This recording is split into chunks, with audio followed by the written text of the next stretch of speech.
Hi everyone, welcome back two nations academy.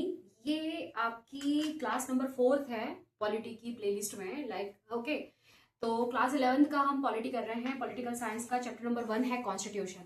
और ये मैं आपको बता दूं कि लास्ट लेक्चर में कॉन्स्टिट्यूशन कंप्लीट हो चुका है, तो ये हमारा एक जस्ट रिवीजन लेक्चर है जिसमें मैं 10 मिनट के अंदर सारा रैपअप कर दूंगी। अराउंड 10 मिनट के अंदर सारा कॉन्स्टिट्यूशन आपको बता दूंगी। जो फर्स्ट चैप्टर में जो इन्फॉर्मेशन है वो सारी आपको यहाँ पर मिल जाएगी। स्टार्ट करते हैं। पहले तो आप जान लो कि कॉन्स्टिट्यूशन क्या है। तो constitution is a supreme law और रूल बुक है। किसके लिए? एक देश के लिए, जो कि वहां पर मेंटेन करेगा। क्या मेंटेन करेगा? आपकी गवर्नमेंट कैसे फॉर्म होगी इसके बारे में बताएगा आपको। कि इसको कैसे कितना पावर मिलेगा इसके बारे में बताएगा। सिटीजन्स के राइट्स क्या होंगे, उनके अधिकार क्या होंगे उसके बारे में बताएगा। गवर्नमेंट कैसे बनेगी और कैसे कंट्रोल करेगी। ठीक है, क्या कंट्रोल करती है गवर्नमेंट, कैसे बनती है और क्या कंट्रोल करती है, ये बताएगा। गवर्नमेंट क्या होती है ये बताएगा।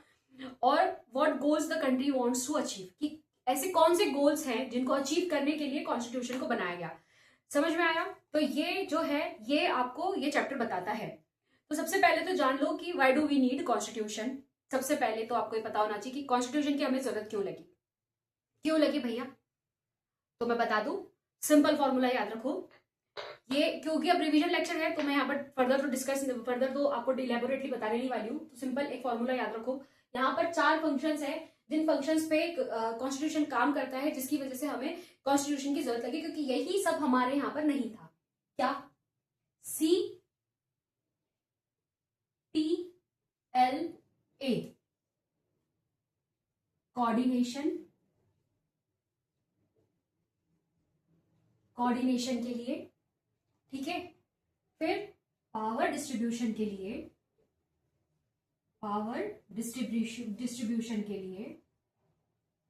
कॉन्स्टिट्यूशन की जरूरत क्यों लग रही है? इनके लिए लग रही है।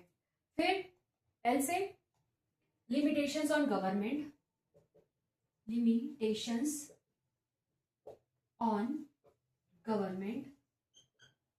ठीक है।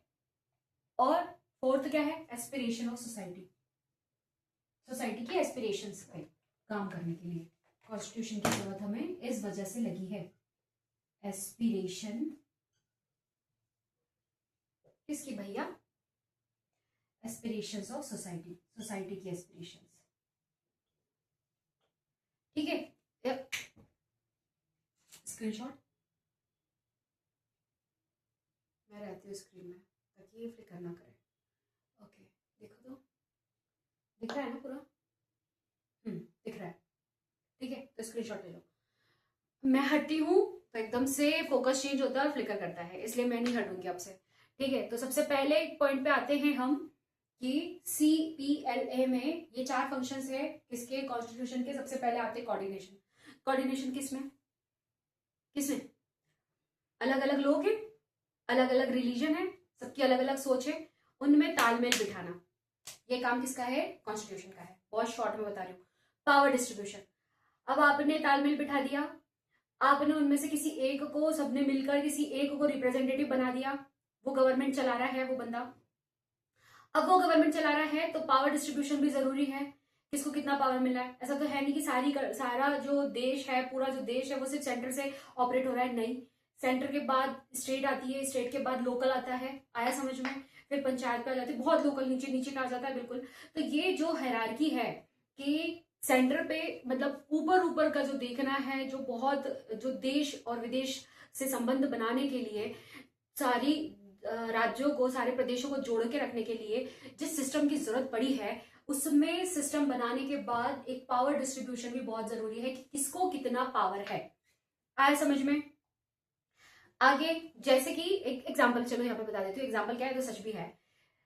इंडिया में क्या होता है, लोगों ने रिप्रेजेंटेटिव को इलेक्ट किया, रिप्रेजेंटेटिव से पार्लियामेंट बनी।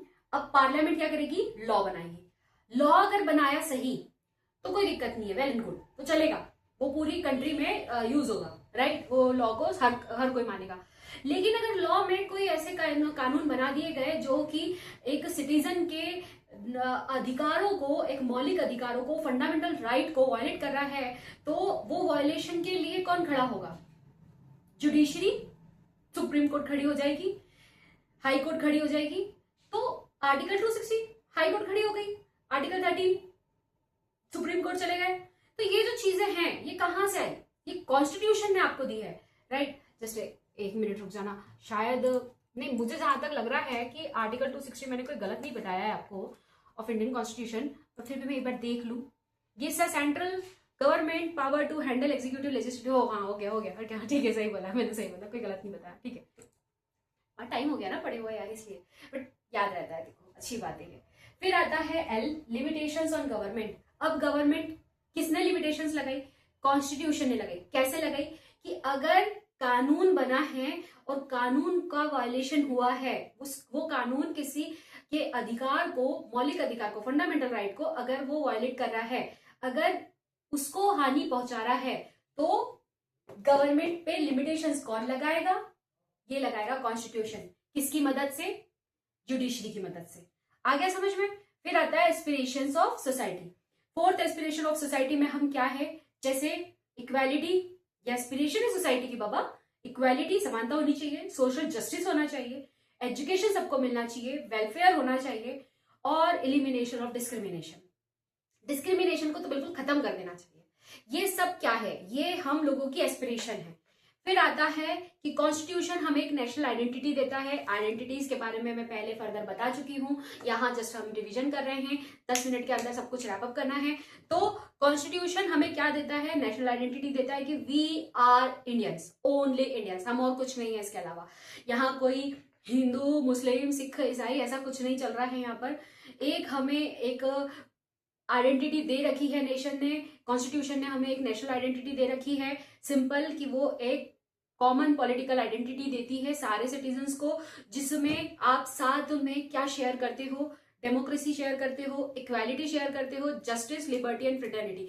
ये चीजें, ये वैल्यूज होती हैं किसकी, एक आइडेंटिटी की वैल्यूज होती है जिसको आप सब मिलकर शेयर करते हो।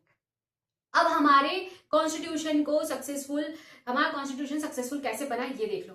पहले तो it should be made of representative who have public trust. पहले तो क्या किया कॉन्स्टिट्यूशन ने, ये आपको अधिकार दिया है, आम लोगों को अधिकार दिया है कि आपको जिस पे भरोसा है उसको आप रिप्रेजेंटेटिव बनाओ। सेकंड में फिर पावर डिस्ट्रीब्यूट होता है, ऊपर से नीचे तक आपको पावर डिस्ट्रीब्यूशन का एक बड़ी सी हायरार्की दिखाई देगी, जो हम फर्दर लेक्चर्स में इसमें पढ़ेंगे। ये चैप्टर आगे चल के यही सब बताएगा हमें, ये बुक आपको आगे चल के यही सब बताएगी, ठीक है। तो पावर डिस्ट्रीब्यूशन हुआ, किसी सिंगल इंस्टीट्यूशन को सारा का सारा पावर डेडिकेटेड नहीं है, सारा का सारा पावर नहीं दिया है, ठीक है। थर्ड, इसकी वजह से देखो, दो चीजें ये हैं जिनकी वजह से कॉन्स्टिट्यूशन जो है हमारा सक्सेसफुल बना है। थर्ड क्या है, ये प्रोटेक्ट करता है, हर इंसान को प्रोटेक्ट करता है, justice, sorry, it should protect justice, freedom, मतलब न्याय प्रोटेक्ट कर, न्याय के तौर पे आपको प्रोटेक्ट कर रहा है, फ्रीडम आपकी प्रोटेक्ट करता है, आपकी इक्वालिटी को प्रोटेक्ट करता है, मतलब हर नागरिक की, एवरी सिटीजन्स, हर नागरिक की बात को समझना, सुनना और न्याय दिलाना, उसकी स्वतंत्रता को प्रोटेक्ट करके रखना, उसकी इक्वालिटी को प्रोटेक्ट करके रखना, उसकी समानता को प्रोटेक्ट करके रखना, समान तरीके से उसको देखना, ये सब ये सब करता है कॉन्स्टिट्यूशन, ये सब दिलाता है हमें। इस वजह से हमारा कॉन्स्टिट्यूशन जो है वो सक्सेसफुल है। 6th पॉइंट पे आते हैं, how was the Indian constitution made. यहाँ पर रैप अप हो जाएगा, कॉन्स्टिट्यूशन कैसे बना। पहली मीटिंग कब हुई, 9 दिसंबर 1946 को। अब 1946 की बात कर रहे हैं, मतलब देश आजाद नहीं, देश बंटवारा नहीं हुआ था। फिर क्या हुआ, फिर मीटिंग होती है फिर से, जहां पर कॉन्स्टिट्यूशन अडॉप्ट किया जाता है 26 नवंबर 1949 को। अब 1947 में देश आजाद हुआ, फिर जब फिर से मीटिंग हुई तब देश आजाद हो चुका था। अब जो हमारी कॉन्स्टिट्यूएंट असेंबली थी वो किस पे फोकस कर रही थी, वो सिर्फ हमारे देश पे फोकस कर रही थी, और अब उसको हमारे नेबर्स के साथ भी उसको रिलेशन मेंटेन रखने के लिए, उनसे भी डील करने के लिए उसको एक नया कानून बनाने की जरूरत थी। तो कॉन्स्टिट्यूएंट असेंबली ने उस पर भी, वो उस प्रॉब्लम्स का भी सॉल्यूशन निकाला था, ठीक है। उसके बाद अब कॉन्स्टिट्यूशन केम इनटू फोर्स कब आया भैया, फोर्स में कब आया, कब लागू हुआ, अडॉप्ट किया, फिर लागू कब हुआ, देश में कब उसका काम करना लागू देश में कब हुआ, जब काम शुरू हो गया उसके बिहाफ पे। कॉन्स्टिट्यूशन को मद्देनजर रखते हुए जो कानून बनने लगे, उसका इस्तेमाल होने लगा, लोग उसको मानने लगे, ये कब हुआ? 26 जनवरी 1950 को। आ गया समझ में? तो कुल मिला के आपको सब कुछ समझ में आ गया होगा। आपको इसमें से कुछ भी याद रखना है तो वो ये चीजें याद रखनी है। आ गया समझ में? इतना याद है, इनका डिटेल्ड याद है, तो ऑटोमेटिकली आप इसके ऊपर थ्योरी बहुत अच्छी लिख सकते हैं। हो गया क्लियर? चलो टेक केयर, बाय बाय। अब इसके बाद नेक्स्ट लेक्चर में नेक्स्ट चैप्टर स्टार्ट करेंगे। Okay, take care.